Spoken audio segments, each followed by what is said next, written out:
Hi and welcome to Jessie James Beads. My name is Jem and today I'm here with this. Magical, mysterious, beautiful. We're going to make this neck piece together today with a couple of very simple, easy to achieve key techniques. Let's head down to the board and take a closer look at the project. So here's the piece we're going to make together today, involving that beautiful collection known as Bead Jelly. I can totally see where that name comes from.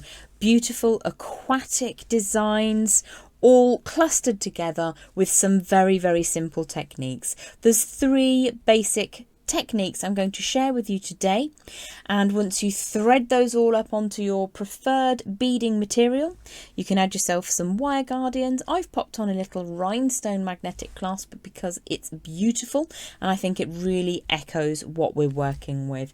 So this gorgeous piece in the very center, if you're looking to grab yourself one of those, is Black Sea Nettle. What a gorgeous name. Shimmery, shiny, violet, golden tones in there as well. It's really pretty. We're also going to be working with the Seafloor seashells in the AB coating. That's these little baby. You can hang them whichever way up you like. I kind of like messing around, putting some of them upside down, some of them the right way up, dependent on whether you're a clam or not. We're also going to be working with the Seafloor coins in that AB coating, but if you preferred, you could switch that up for the oval wave coins, which have got this really subtle, almost butterfly-like iridescence to them. So they're domed on the top and flat on the back like a cab, and then they're drilled through on the shortest side. So that would make an exciting difference to the piece that I'm going to show you, or the piece that I have on the desk here. I'm also adding in simple spacers. These are in a silver colourway and they're 8mm size. So you can find all of these over at jessiejamesbeads.com. And I thoroughly encourage you to check out all of the collection. It's absolutely stunning. There's so much more to share. So for today's tutorial, we have 2 main techniques which we need to repeat several times. So what I would do is lay out 6 of my beautiful AB coated Seafloor seashells and 6 of the coins as well, ready to create these dangling charms which we're going to put either side of that beautiful Black Sea Nettle central focal bead. So I'm not going to work from the reel because if I drop it on my toe it weighs 2.2 pounds and I'll be very sad.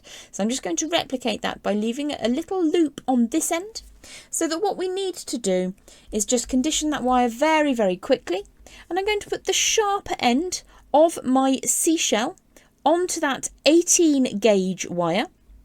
Now this is a round wire in a medium temper, and we're working from the reel so that we only ever cut exactly the amount that we need.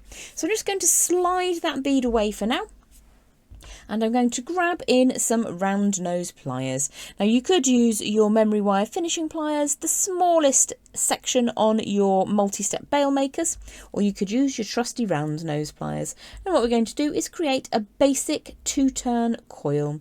So if I start by rotating that loop around, we haven't quite completed that circular form, and what we're going to do is to push the end towards the rest of that wire so that we can get a nice circular form going. Now I've made the one in my hand right now a little bit larger than the ones I have on my demonstration piece, just because it's easier for you to see. I want you to be able to just understand exactly what's happening rather than me to make a replica of what we have here.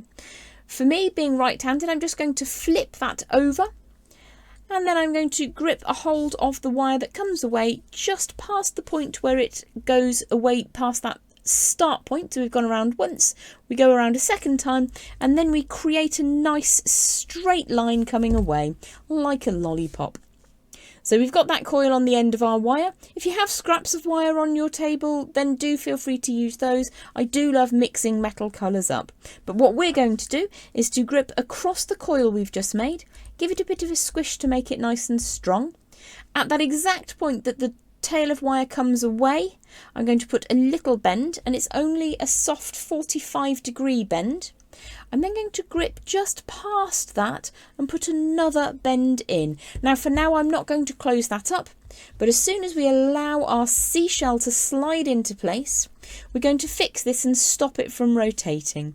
So because you've already put some bends in the wire just here, you can just push that up. Now this is a medium temper wire, and because we pre-warmed the wire, it's still very accessible, very easy to do. So what we're going to do now is switch our grip again.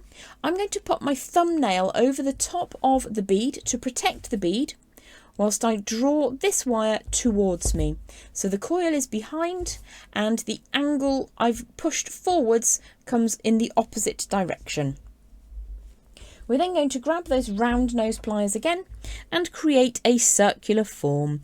Now it is easier to work with a cut length of wire if you are newer to wire work, but don't try and cut a load of little 2-inch lengths, because quite often you'll end up just trimming a little bit away and it becomes wasteful. Let's rotate that wire all the way around. Let's just put our necklace back into position. And again, I've made this loop rather large just so that you can see easily what's happening. And what we need to do is trim that away at the point it crosses the exit point of the bead. Give that a little bit of a snip. And then we're going to come back in with our round nose pliers to just make sure that that cut end meets that exit point, so you can just very gently grip and then push that down and then give that a really firm squish. We want that to be nice and strong. So what I would then do is make 6 of these and put them to one side. So let's just pop that over there. I'll pop this one back in the dish now we have done that technique. Now the second technique I thought we would have a little bit different, in so much as I'd like to reflect the roundness of this coin shape by adding the coil underneath the design, and you get this sort of undulating up down kind of feel to it. So let's find that 18 gauge wire again, working from the reel if you can, or cut yourself a nice long length, trim that section away just to make it nice and safe to use. So again, before we make the coil, we're going to add our bead onto the wire. The only reason I do this is just to save a few pennies, just to keep the wire loss to a minimum.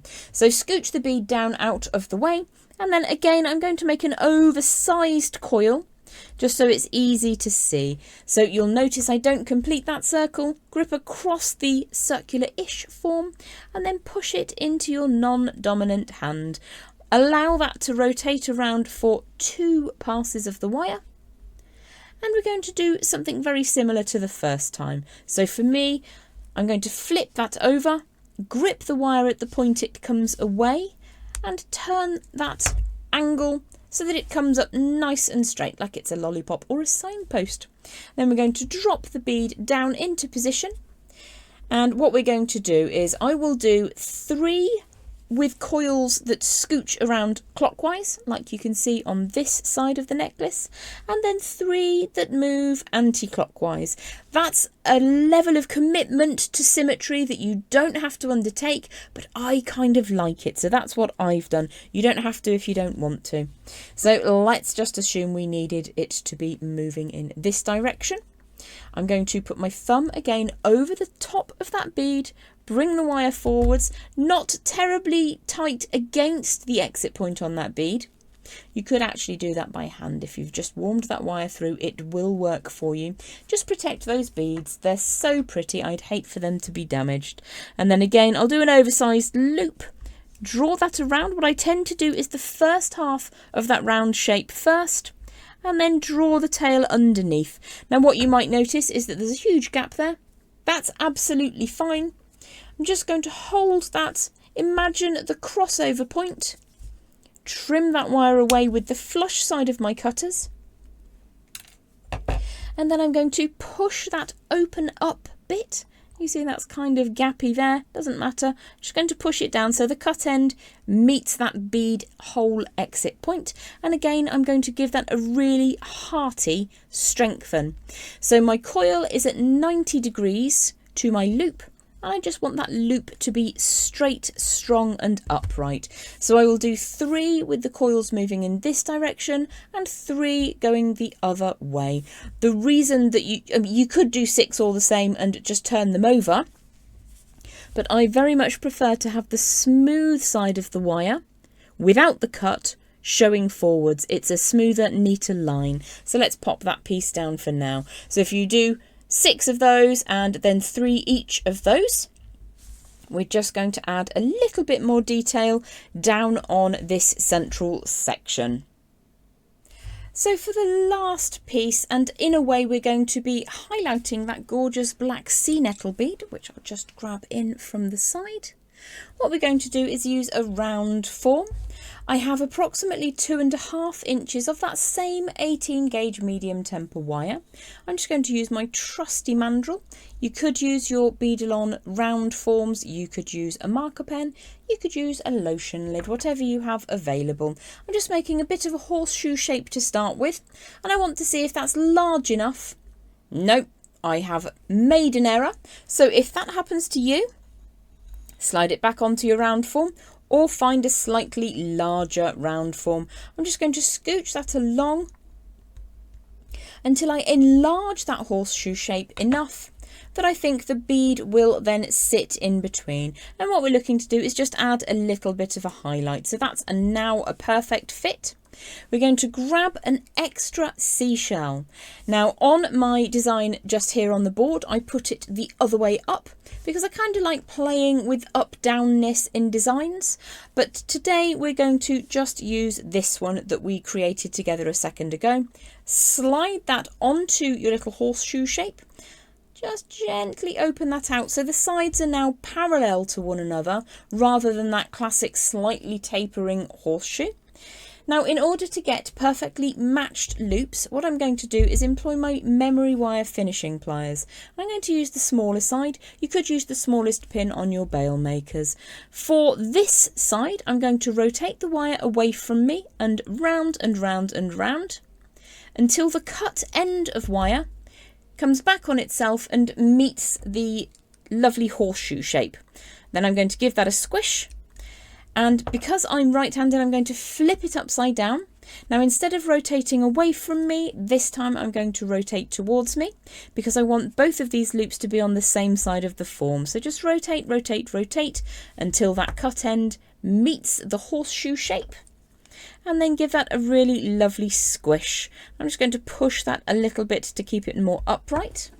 Once you're happy that you've got the shape and size that you desire, give that a lovely little squeeze to keep that shape and lovely bend really, really good and strong. So let's just hold that bead in position. Ensure that those holes will line up. That's absolutely perfect. So to finish off your design, you're just going to need to thread everything together. I decided that these round spacers in silver colour 8mm would work beautifully with the design. The threading material I chose to use is Soft Flex threading wire or beading wire in a medium and a black onyx. I've added in some Beadalon little protectors on the end. I think they're called Guardians, wire Guardians. And then I've gone for a classic Jessie James beads magnetic clasp at the back there. So it's just a case of threading everything together. Well, I hope that you will enjoy the Bee Jelly collection. I know that every part of it that I've seen is absolutely divine. Have yourself the most beautiful day.